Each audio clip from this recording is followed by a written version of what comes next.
Hi అండి. ఇక్కడ long ఫ్రాక్కి body part and hands cutting చూపిస్తున్నాను. ఎక్కడ స్కిప్ చేయకుండా చూడండి. ఇక్కడ లాంగ్ ఫ్రాక్ వచ్చేసేసి ఓపెన్స్ ఆపోజిట్లో ఉండాలి, క్లోజింగ్స్ మన సైడ్ ఉండాలి.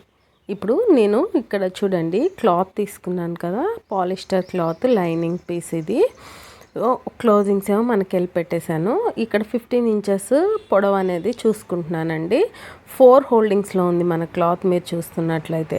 అంటే బ్యాక్ పార్ట్ ఫ్రంట్ పార్ట్ కలిపి కట్ చేస్తున్నాను. అందుకని 4 హోల్డింగ్స్ మీద 15 ఇంచెస్ మెయిన్, ఖర్చులతో కలిపి 16 ఇంచెస్ చూస్తున్నాను. ఇక్కడ మీరు చూస్తున్నారు కదా, హెవీ బాడీ అయితే 16 ఇంచెస్ తీసుకోండి.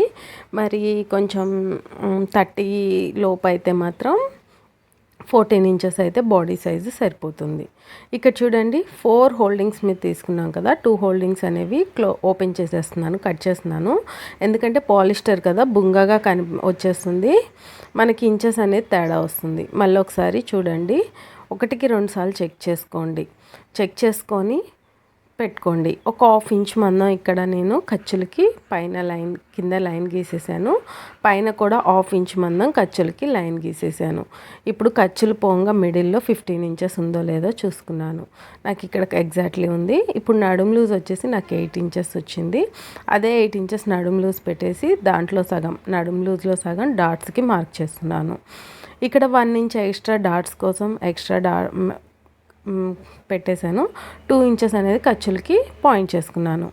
ఇక్కడ 2 ఇంచెస్ అనేది నెక్కి సరిపోతుంది, ఎందుకంటే బ్రాడ్ నెక్ కాబట్టి 2 ఇంచెస్ తీసుకుంటున్నాను. 3 ఇంచెస్ షోల్డర్ పాయింట్ తీసుకున్నాను. ఇక్కడ 6.5 ఇంచెస్ చంక డౌన్ వస్తుందండి. అదే 6.5 ఇంచెస్ చంక డౌన్ తీసేసుకున్నాను. ఓకేనా. ఇక్కడ నెక్ విడ్త్ వచ్చేసి 6.5 ఇంచెస్ తీసుకుంటున్నాను. నేను ఇక్కడ స్క్వేరే పెట్టమన్నారు, అందుకని పైన 2 ఇంచెస్ తీసుకుంటే కింద 2.5 తీసుకున్నాను. ఇక్కడ చంక మార్కింగ్ కూడా పైన ఫుల్ షోల్డర్ ఎంత వచ్చిందో అంత ఉందో లేదో చూసుకొని మార్క్ చేసుకున్నాను. ఇప్పుడు నెక్ అయితే మనది స్క్వేరే కాబట్టి ఓన్లీ డబ్బా గీసేసానండి. చంక డౌన్ కూడా మనం మార్క్ చేసుకున్న విధంగా లైన్స్ గీసేసుకుంటున్నాను చూడండి. ఓకేనా. ఇప్పుడు మనం చెస్ట్ లూజ్ తీసుకోవాలి. చెస్ట్ లూజ్ ఎలా అంటే 8 ఇంచెస్ మనకు నడుము లూజ్ వచ్చిందిగా, 1 ఇంచ్ కలిపి 9 ఇంచెస్ తీసేసుకుంటే సరిపోతుంది.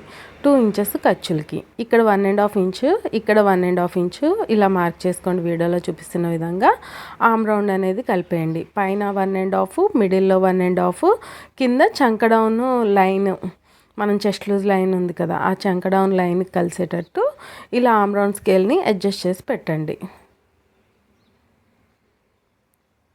ఓకే కదా ఫ్రెండ్స్. ఇలా చంక రౌండ్ తీసేసుకొని ఇప్పుడు మనం చెస్ట్ లూజు నడుము లూజు కలుపుకుంటూ లైన్ గీసేసుకోండి. ఇంతేనండి బాడీ పార్ట్ అనేది. చాలా అంటే చాలా ఈజీగా మనం బాడీ పార్ట్ అనేది ఈజీగా మనం మార్క్ చేసేసుకోవచ్చు. ఇక్కడ నడుము దగ్గర మాత్రం ఒక 1/2 ఇంచ్ పైకి మార్క్ చేయండి, ఎందుకంటే మనకి లాంగ్ ఫ్రాక్ అనేది హెవీగా వచ్చేస్తుంది కదా కింద గేర, అప్పుడు కిందకి లాగేసినట్టు ఉండకుండా పైకి ఉంటుందన్నమాట. అలా 1/2 ఇంచ్ పైకి పెడితే ఇక్కడ ఒక 3 ఇంచెస్ డాట్స్కి, అటు 1/2 ఇంచ్ ఇటు 1/2 ఇంచ్ అయితే సరిపోతుంది. ఓకేనా ఫ్రెండ్స్. ఇప్పుడు మనం మార్క్ చేసుకున్న విధంగా కట్ చేసేసుకుంటే సరిపోతుంది. మీకు ఎక్కడైనా డౌట్స్ ఉంటే మాత్రం ఖచ్చితంగా నాకు కామెంట్ చేయండి, నేను ఖచ్చితంగా క్లియర్ చేస్తాను. టైలరింగ్ అనేది చాలా అంటే చాలా ఈజీగా నేర్చేసుకోవచ్చు.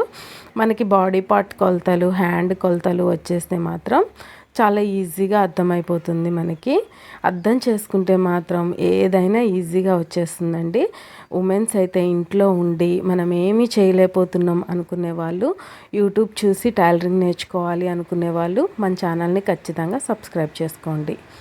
ఇక్కడ చూడండి, మనం ఖర్చుల కోసం ఘాట్లు అయితే ఖచ్చితంగా పెట్టుకోండి, ఎందుకంటే మనకి స్టిచ్చింగ్ అప్పుడు చాలా అంటే చాలా యూస్ఫుల్ అవుతాయి ఈ ఘాట్లు అనేవి. ఈ ఘాట్లు అనేవి ఇలా మెయింటైన్ చేసుకోండి.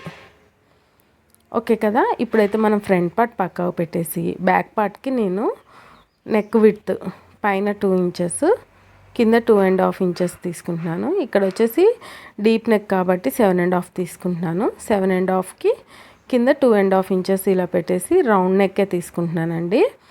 బ్యాక్ రౌండ్ నెక్ అన్నప్పుడు స్మాల్ కర్వ్ ఇస్తే యూ షేప్లో వచ్చి సూపర్ లుక్ వస్తుంది, కాబట్టి స్మాల్ కర్వ్ ఇచ్చేయండి. మనకి ఈ నెక్ అనేది స్టిచ్చింగ్ అయిపోయాక బాడీ మీదకి వెళ్ళాక సూపర్ లుక్ వస్తుందండి స్మాల్ కర్వ్ ఇస్తే. కాబట్టి బ్యాక్ నెక్ అనేది రౌండ్ నెక్ పెట్టేశాను. డీప్ నెక్ కాబట్టేసేసి మనకి చంక డౌన్ అనేది 1.5 తీసుకుంటున్నాము. ఇక్కడ చూడండి, ఇది బాడీ పార్ట్, ఫ్రంట్ పార్ట్ అనమాట. ఫ్రంట్ పార్ట్ ఇందాక 1.5 తీసుకున్నాం కదా మిడిల్లో, ఇక్కడ 1 ఇంచ్ తీసుకోండి. 1 ఇంచ్ అంటే హాఫ్ ఇంచ్ లోతు తీసినట్టు, ఓకేనా. హాఫ్ ఇంచ్ లోతు తీసేసి ఇలా కట్ చేసేయండి. ఫ్రెండ్స్, ఎక్కడ స్కిప్ చేయకుండా చూస్తేనే మీకు పర్ఫెక్ట్గా అర్థమవుతుంది. లాంగ్ ఫ్రాక్స్ అనేవి చాలా అంటే చాలా ఈజీగా కట్ చేసేసుకోవచ్చు. మీరు కనుక ఒక్కసారి యూట్యూబ్లో చూసి ఒక్కసారి మీరు ట్రయల్ వేసారంటే ఖచ్చితంగా మీకు టైలరింగ్ అనేది వచ్చేస్తుంది. ఇక చూడండి, మిగిలిన ప్లేస్లో ఫస్ట్ హ్యాండ్స్ కట్ చేస్తున్నాను. హ్యాండ్స్కి మనం ఇక 3/4 హ్యాండ్స్ తీసుకుంటున్నాము. ఎక్కడ క్లాత్ వేస్ట్ కాకూడదు అని చెప్పేసి నేను ఇట్లా అడ్డంగా 3/4 అనేది సరిపోద్దా లేదా చూస్తున్నాను అక్కడ మిగిలిపోయిన క్లాత్తో. చూడండి, అదే మనం క్లాత్ తెలిసి తెలియక అక్కడ దాకా కట్ చేసేసి మళ్ళీ వేరే అక్కడ నుంచి హ్యాండ్స్ కట్ చేసుకుంటే చాలా ఎక్కువ అయిపోతుంది అనమాట. ఇలా అడ్డంగా పెట్టేసేసి హ్యాండ్ కట్ చేయండి. ఇక్కడ చూడండి, హ్యాండ్ కట్ చేయడానికి మనకి చంక రౌండ్ ఎంత వచ్చిందో ఒకసారి కొలవండి. ఇలా కొలిస్తే నాకు 10 ఇంచెస్ అనేది వచ్చింది. అదే 10 ఇంచెస్ ఇక్కడ పెట్టేస్తున్నాను. చూడండి, 10 ఇంచెస్ వచ్చేసేసి ఇక్కడ ఫ్రెండ్స్ నాకు ఇక్కడ 10 ఇంచెస్ అసలు అయితే నేను కుర్చీలు పెట్టాలనుకుంటున్నాను కింద, అందుకని 1.5 మైనస్ చేసేసి పెడుతున్నాను. ఒక హాఫ్ ఇంచు కొలతలకి తీసేసేసి ఇక్కడైతే 9 ఇంచెస్ పెట్టేశాను నేను. మనకి ఖర్చులతో కలిపి 9 ఇంచెస్ పెట్టాను. అదే ఖర్చులు లేకుండా అయితే 8 ఇంచెస్ అయితే సరిపోతుంది. ఎందుకంటే కింద కుర్చీలు పెడుతున్నాను నేను. ఇక్కడ కింద కుర్చీలు 1.5 ఇంచ్ వస్తుంది. అందుకని చెప్పేసి నేను ఇక్కడ తీసేసాను. లేకపోతే 10 ఇంచ్కి మీరు 1 ఇంచ్ యాడ్ చేసి మరీ పెట్టాలి. కానీ ఇక్కడ కుర్చీలు పెడుతున్నాను కాబట్టి అలా పెడుతున్నాను. ఇప్పుడు చూస్తున్నాను, ఇక్కడ నేను 3 ఇంచెస్కి చంక డౌన్కి లైన్ గీసుకోవడానికి సరిపోతుందో లేదో చూశాను. ఇక్కడ క్లాత్ అనేది కొంచెం సరిపోవట్లేదు అనమాట. అందుకని మళ్ళీ కొంచెం ఎక్స్ట్రాగా తీసుకుంటున్నాను అటు సైడ్. చూడండి, మన క్లాత్ సరిపోయేంత తీసుకోవాలి ఎప్పుడైనా సరే. క్లాత్ సరిపోతుందో లేదో చూసుకొని అడ్జస్ట్ చేసుకొని మళ్ళీ 3 ఇంచెస్ లైన్ ఉంది కదా, 3 ఇంచెస్ దగ్గరికి లైన్ మార్క్ చేసుకుంటున్నాను. మళ్ళీ కరెక్ట్గా సరిపోయిందా లేదా 10 ఇంచెస్ అనేది కూడా చూసుకుంటున్నాను. కరెక్ట్గా సరిపోయింది అంటే ఇంకొంచెం అటు మనం క్లాత్ని అడ్జస్ట్ చేసాం కాబట్టి ఇంకొంచెం అటే వెళ్ళిపోతుంది, ఓకేనా. ఇక్కడ అంతగా అర్థం కావట్లేదు అనుకుంటే కనుక 3 ఇంచెస్ లైన్ గీసాం కదా మనం హ్యాండ్ డౌన్ 3 ఇంచెస్ లైన్ మీదకి మనకి ఆమ్ రౌండ్ బ్యాక్ సైడ్ నుంచి కొలవండి ఫ్రాక్కి. అలా ఆమ్ రౌండ్ 8 ఇంచెస్ వచ్చింది నాకు. ఆ 8 ఇంచెస్ కరెక్ట్గా ఇట్లా 8 ఇంచెస్ అక్కడికి వచ్చేలాగా 3 ఇంచెస్ లైన్ ఉంది కదా, ఆ లైన్ మీద మార్క్ చేసుకోవాలి. 8 ఇంచెస్ వచ్చేలాగా ఆమ్ రౌండ్ చూడండి, ఇక్కడ 8 ఇంచెస్ వచ్చేలాగా అక్కడికి మార్క్ చేస్తున్నాను. అక్కడ నుంచి 2 ఇంచెస్ ఖర్చులకు పెట్టేశాను. ఇదండి ఎగ్జాక్ట్లీ మార్కింగ్. అయితే ఆమ్ రౌండ్ లూజ్ ఎంత ఉందో చూసుకొని అలా పెట్టేసుకోవాలి. ఇక్కడైతే 1 ఇంచ్ వదిలేసుకొని ఫస్ట్ ఒక పాయింట్ చేసుకోండి. 1 ఇంచ్ వదిలేసేసి ఇక్కడ నుంచి 1 ఇంచ్ లైన్ నుంచి ఈ 3 ఇంచెస్కి 8 ఇంచెస్ మార్క్ చేసాం కదా, ఆ లైన్కి ఇలాగా ఒక లైన్ గీయండి. గీసేసేసి ఇప్పుడు ఇది చూడండి, టేప్ని ఇలా పెట్టేసేసి సగానికి హోల్డ్ చేయండి. సగానికి హోల్డ్ చేసేసి మార్క్ చేయండి. మళ్ళీ నేను హాఫ్కి హోల్డ్ చేశాను కదా, ఆ హాఫ్లో నుంచి హాఫ్కి ఇలా హోల్డ్ చేసేసి మార్క్ చేసుకున్నాను. ఈ మార్కింగ్స్ ఎందుకు అంటే కనుక ఇక్కడ కింద మార్కింగ్కి చూడండి ఆమ్ రౌండ్ స్కేల్తో దాంతో నేను కరువు తీస్తున్నాను అనమాట. అక్కడికి రావాలి, అక్కడికి వచ్చేలాగా ఇలాగా నేను వీడియోలో చూపిస్తున్న విధంగా ఇలా మార్క్ చేయండి. ఆమ్ రౌండ్ స్కేల్ని ఇలా తిప్పేసేసి మిగతా మార్కింగ్ కూడా చేసేయండి.